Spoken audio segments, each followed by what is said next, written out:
For more than 40 years, Voyager 2 reached farther than any artificial object, pushing through the great, empty expanses of the outer solar system and finally into the unknown realm of interstellar space.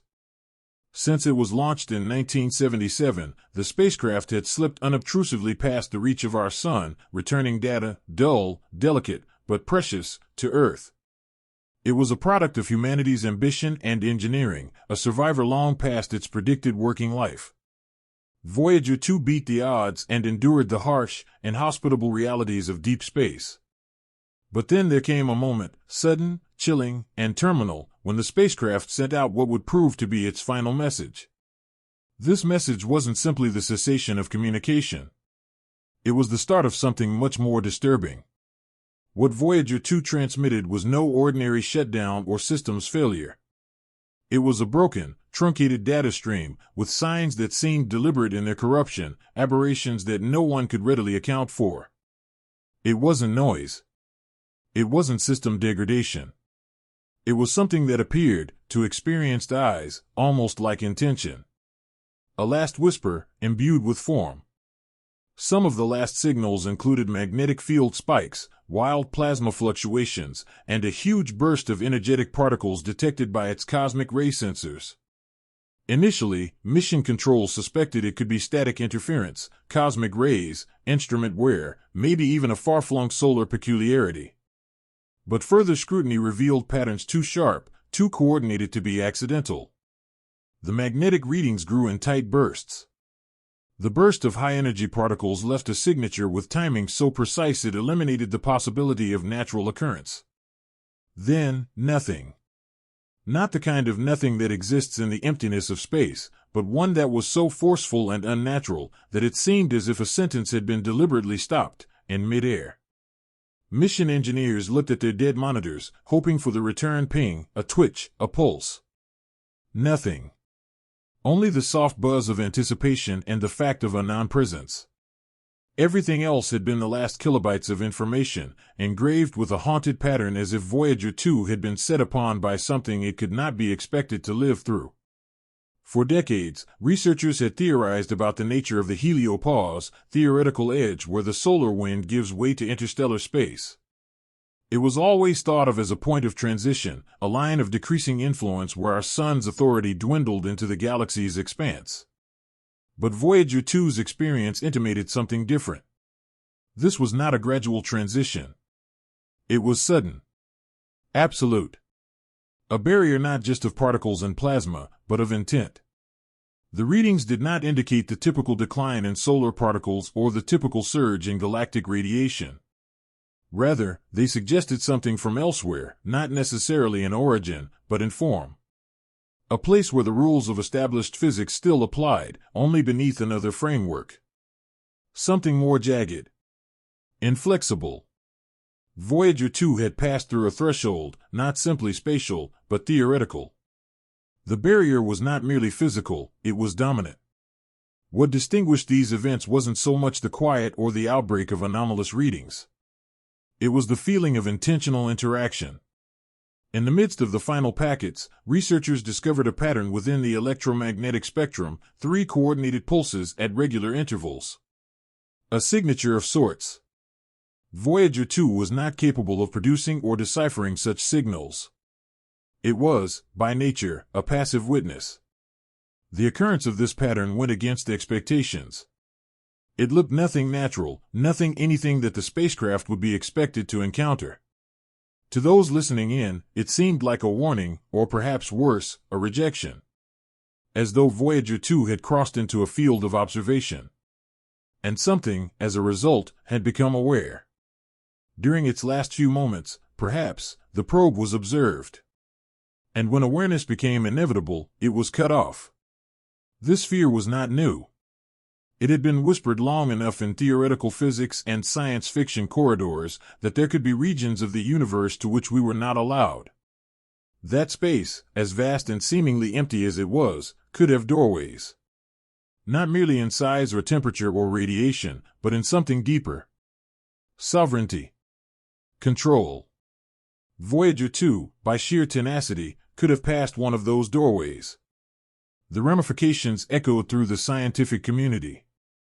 If such limitations do exist, if there are areas where even robotic exploration is forbidden, then our understanding of the universe is flawed. Space was never just ours to explore.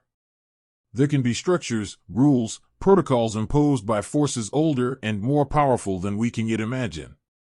This wasn't proof of intelligent life in the classical sense.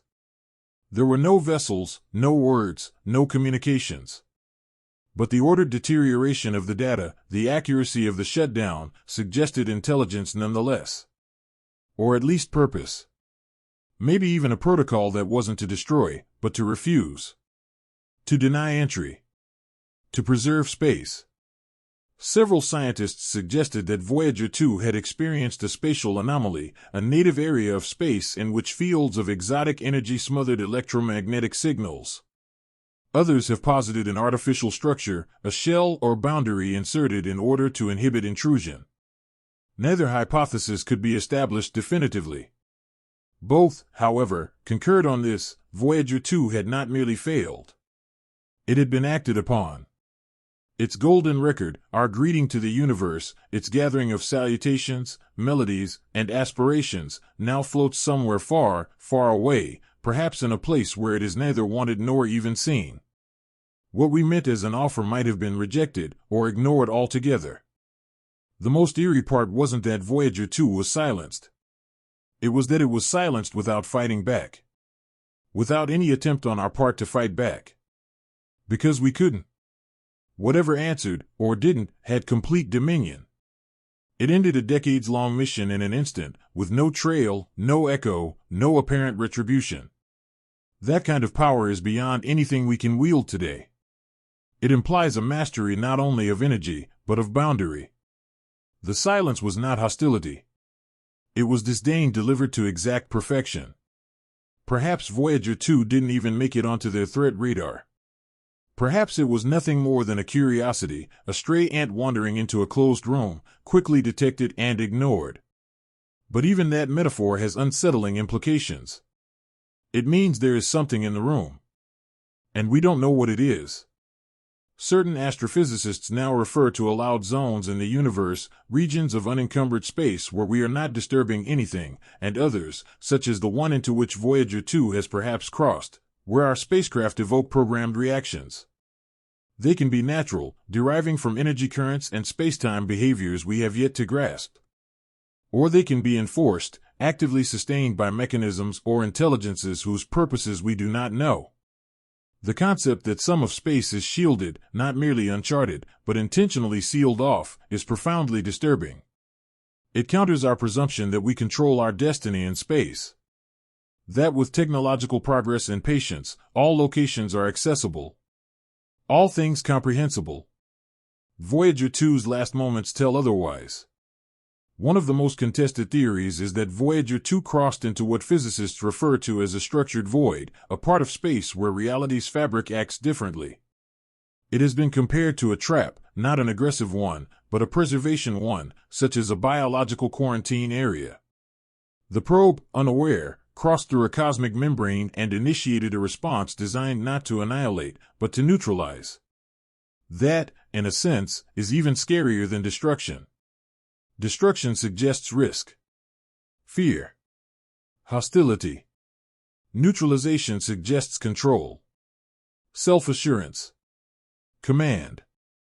Others have taken it even further, theorizing that Voyager 2's silence was a type of communication unto itself, a cosmic do not disturb sign. Not directed at us per se, but activated by protocols far outside of our comprehension.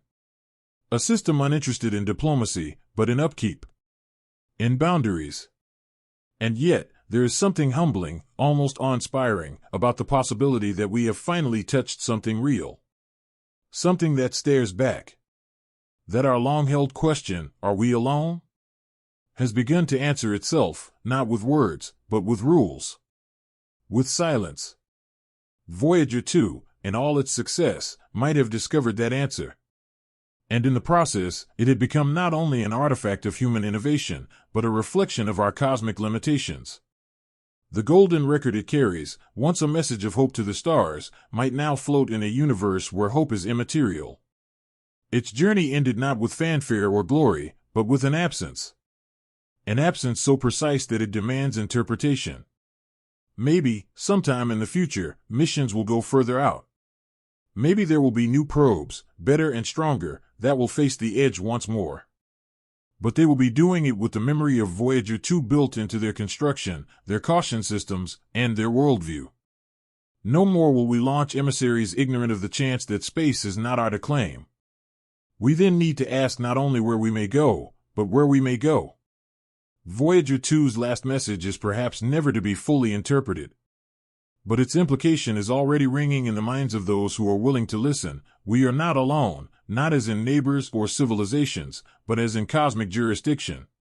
We are not at liberty to go where we please. And some doors, having arrived at them, will never be opened. They will shut. And when they do, we'll know it, not through violence or war, but through silence, the ultimate boundary of all.